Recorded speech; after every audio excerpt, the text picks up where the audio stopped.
Good evening, I'm Dennis Ward. Welcome to APTN National News. A First Nation in northwestern Ontario has filed a lawsuit against the province of Ontario for gold mining permits they say breach constitutional agreements on their territory. Michelle Karlinzig has more on Grassy Narrows and their ongoing battle for land rights.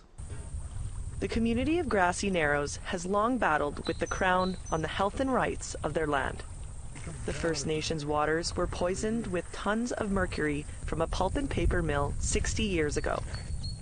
The community has spent decades fighting for justice.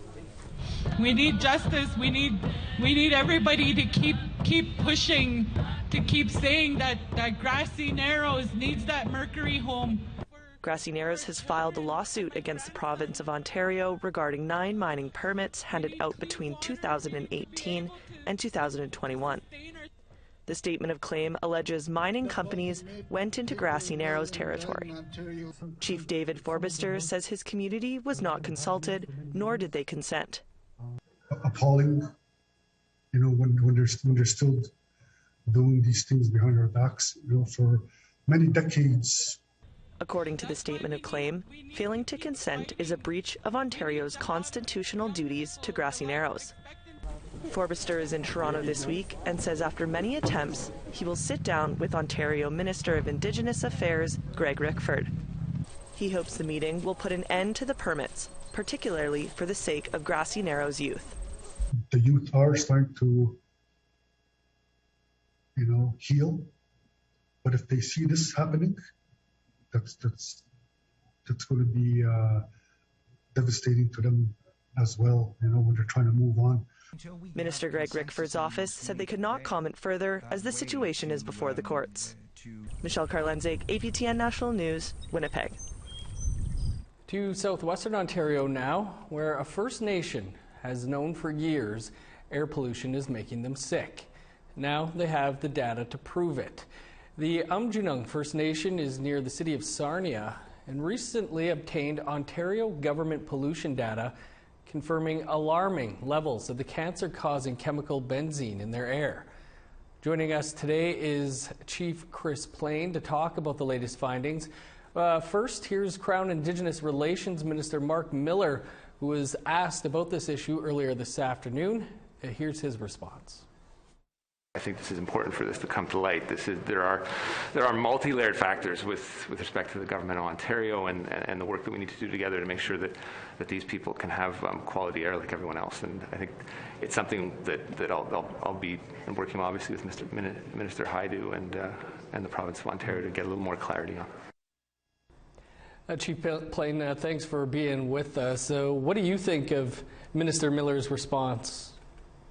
Well, I think it would be a welcome addition to have Minister Miller and Minister Haidu, involved in this process. We've been working, quite diligently with the ministry here in Ontario and, the last 4 ministers, as a matter of fact. And so to have the federal government, support this initiative is a welcome news. Provincial and federal governments often talk about reconciliation and working with First Nations, though, as you just mentioned there, your community's been hounding the Ontario government for years to get this data. Do you and your members finally feel vindicated in any way? Well, yeah, absolutely.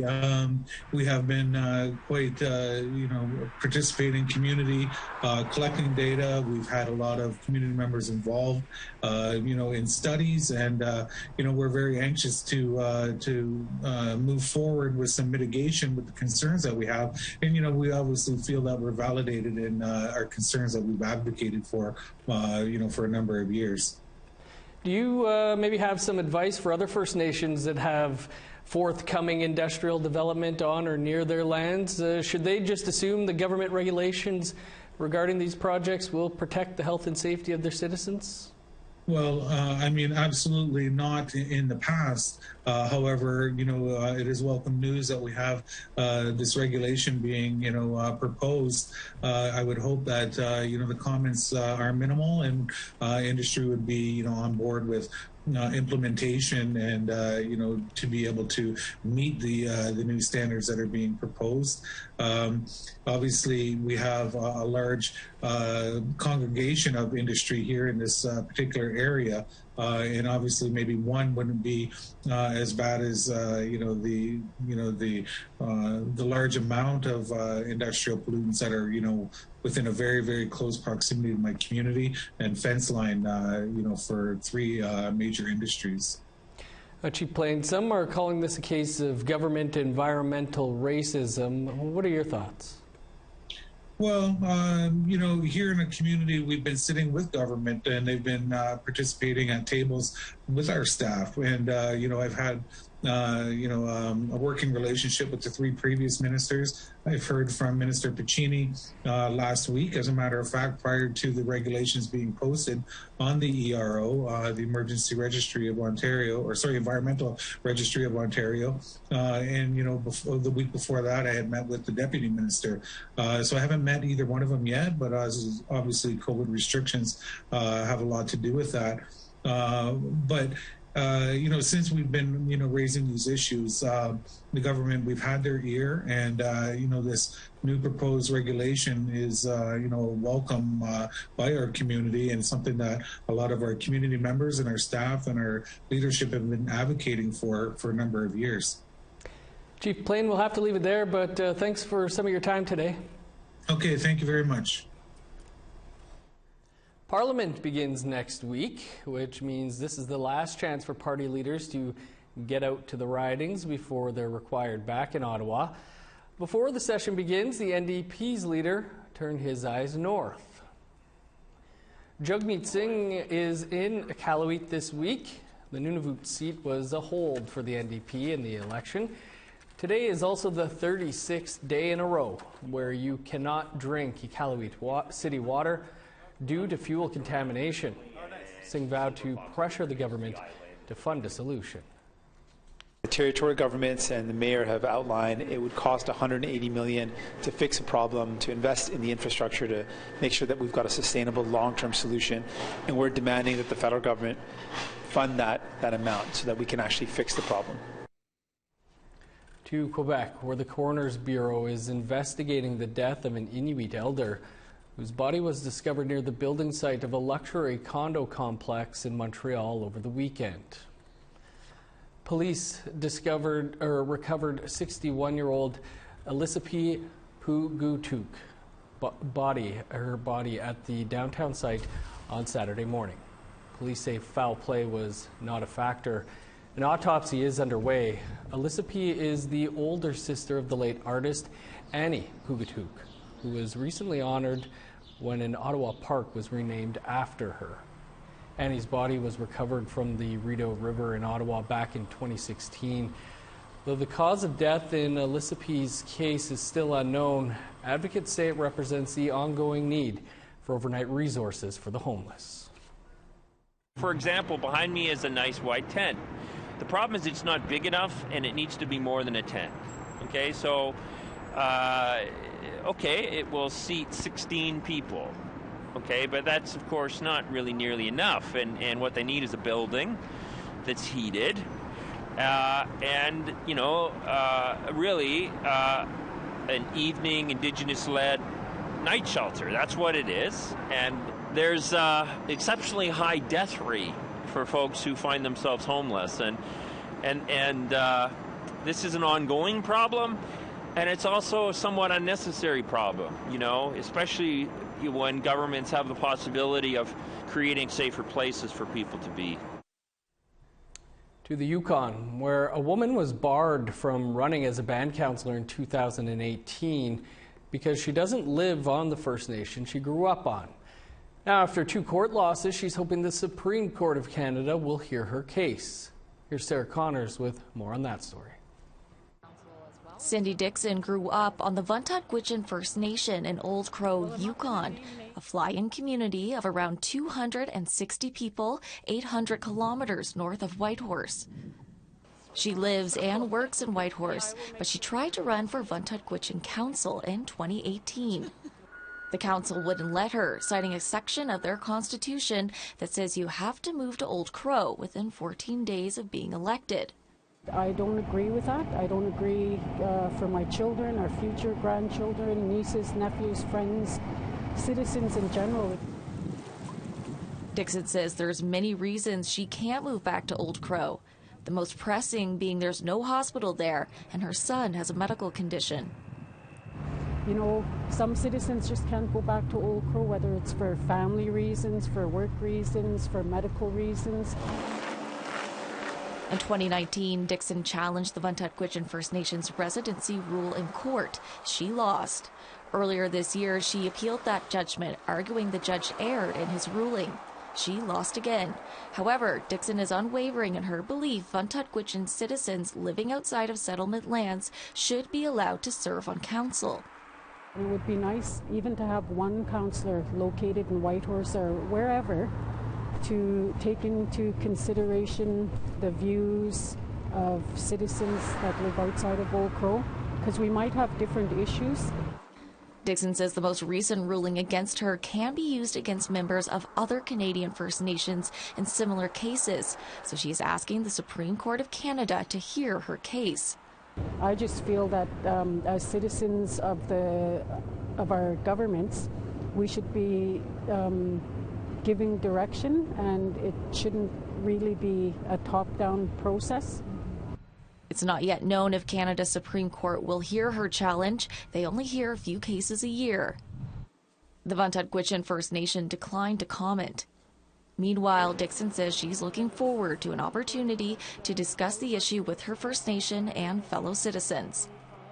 I just hope that I'm able to explain it really well to the citizens, and that we could move forward in a positive way. Sarah Connors, APTN National News, Whitehorse. The life of Louis Riel was commemorated today. We'll take you to a few of those ceremonies and the latest from British Columbia coming up after the break.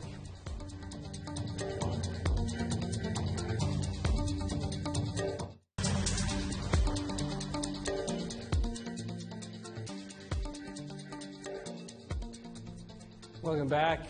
Today marks the 136th anniversary of the execution of Louis Riel. Dignitaries and politicians came together in Winnipeg to commemorate the life of the Métis leader. Our Daryl Stranger brings us this. The laying of wreaths kicked off a day of honoring Métis leader Louis Riel. Dignitaries from the city, provincial and federal governments, among others, were on hand to pay their respects for the founder of Manitoba, including newly elected Manitoba Premier Heather Stephenson. Louis Riel was a passionate defender of the Métis people, advocating for land, language, and political rights for the Métis Nation. He also played a key role in creating the nation of Canada as we know it, and for that, all Canadians owe him a debt of gratitude. The contributions he made to the founding of our province are significant and must be acknowledged. Riel was tried and subsequently hanged as a traitor by Canada at the Northwest Mounted Police Barracks in Regina. Along with leading his provisional government in the creation of the Manitoba Act, Riel also led the Red River Métis in two resistance movements, the Red River Resistance and the Northwest Resistance. Anita Campbell spoke on behalf of the Manitoba Métis Federation. Today is about more than simply remembering Louis Riel and the selfish and heroic acts that he undertook for the greater good. This day is about carrying the legacy of Riel and the vision of the brave Métis who served with him on the provisional government and the Battle of Batoche. Ontario's Minister of Indigenous Affairs Greg Rickford also released a statement on today's anniversary. It is a day to honor Riel's contributions to Canadian Confederation and to protecting the diverse history, culture, and identity of the Métis people. His courageous defense of minority and language rights helped lay the groundwork for a more inclusive Ontario and Canada. Once the event inside was over, people made their way to Riel's final resting place in the St. Boniface Cemetery. Daryl Stranger, APTN National News, Winnipeg. In Saskatchewan, there were also ceremonies to remember the contributions of Louis Riel. The Métis Nation of Saskatchewan placed a traditional Métis sash on the statue of Riel ally Gabriel Dumont in downtown Saskatoon. A group of Métis youth also performed for the Métis community. The president of the Métis Nation of Saskatchewan's Youth Council says it's time to change the way Riel's story is told. Newcomers to Canada, when they're applying for citizenship in Canada and they're learning about the Métis people, it's still referred to as the rebellion, and that language is still there. And so, figuring out how we can use this day and as momentum to continue that education and awareness growing forward. The new president of the Métis National Council is our guest on an all-new episode of Face to Face tonight. We've got a preview coming up after the break.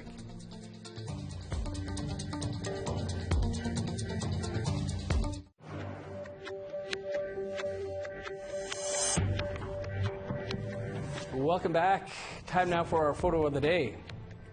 And our very own Simone Charland sent in this photo showing just a glimpse into the aftermath of the extreme weather that hit southwestern Canada the past couple of days.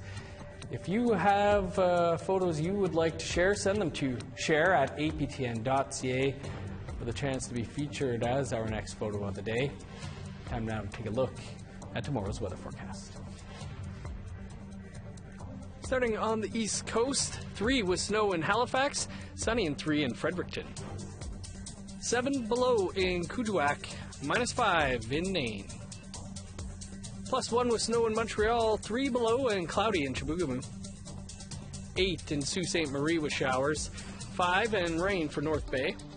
5 and rain in Thunder Bay, -4 with snow in Sioux Lookout. 3 below and snow in God's Lake and Thompson. +3 with snow for Winnipeg, Gimli and Brandon. -2 with flurries in Regina, 7 below in Saskatoon. -10 in Uranium City, 5 below with rain in Meadow Lake. In northern Alberta, 7 below in Fort McMurray, -2 in Peace River. -3 for Edmonton, +1 in Lethbridge. +7 and cloudy for Vancouver and Victoria, 0 in Kamloops. -3 with snow in Dease Lake, 0 in Prince George. 18 below with snow in Old Crow, -2 with flurries in Whitehorse. -8 with snow in Yellowknife, 19 below and snow for Norman Wells. 18 below in Sax Harbor, 12 below in Pawlatuck, -18 in Whale Cove, 17 below in Baker Lake. -25 in Resolute, -20 in Joe Haven with snow.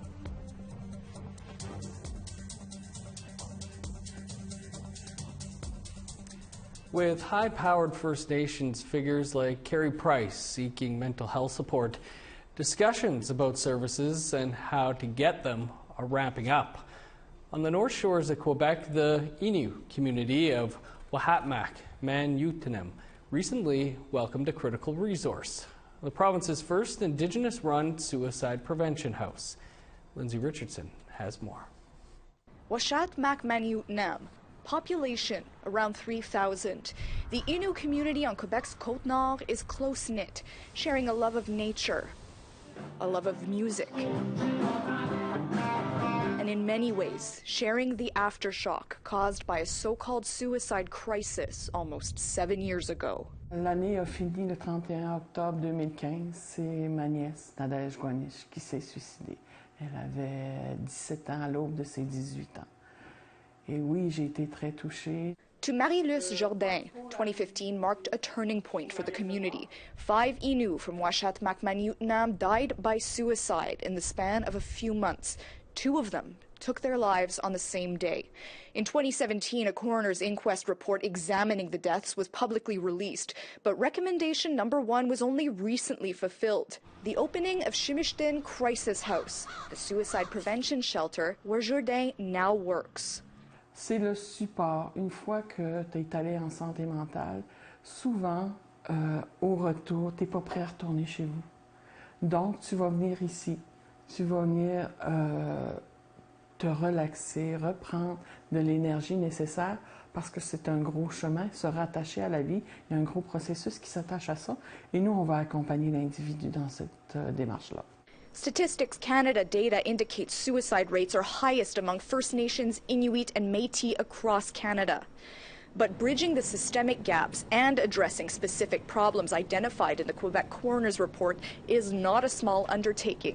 Just ask the community's deputy chief.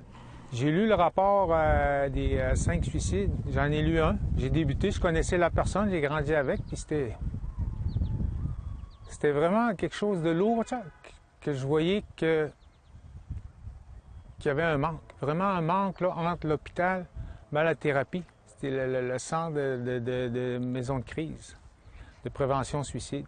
Manitou Grégoire says his community's suicide prevention task force takes a different approach than that recommended by the province. One focus is language and allowing clients to express their feelings in Inuit rather than French. C'est nos besoins, nous autres. Il faut fonctionner avec nos besoins, puis la santé commence à avoir une ouverture là-dedans. The services at the crisis house are available to members of neighboring communities as well as Aamjiwnaang.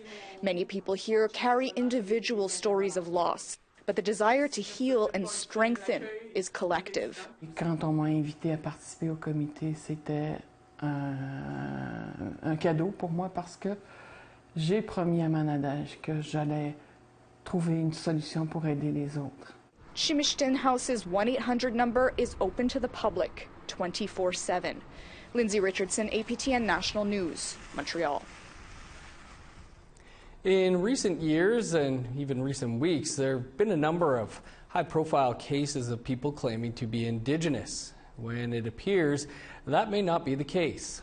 More often than not, those making the claims say they are Métis. On a new episode of Face to Face tonight, Métis National Council President Cassidy Caron says that is concerning. A lot of our people across Turtle Island have had their roots broken through the processes of colonization, through intergenerational trauma, and a lot of people are trying to find their way back to understand where they come from. For some, they try to claim Métis first, and then they understand that it is so much more. And I think a large part of that has to do with educating the public about who the Métis Nation is, who are Métis citizens, and what is our process for identifying who Métis citizens are. And you can catch that entire interview with Cassidy Caron, the new president of the Métis National Council, in less than 2 minutes' time on Face to Face. That is all the time we have for your APTN National News for this Tuesday. For news anytime, you can visit our website, aptnnews.ca. I'm Dennis Ward. Thanks for joining us. Have a great night.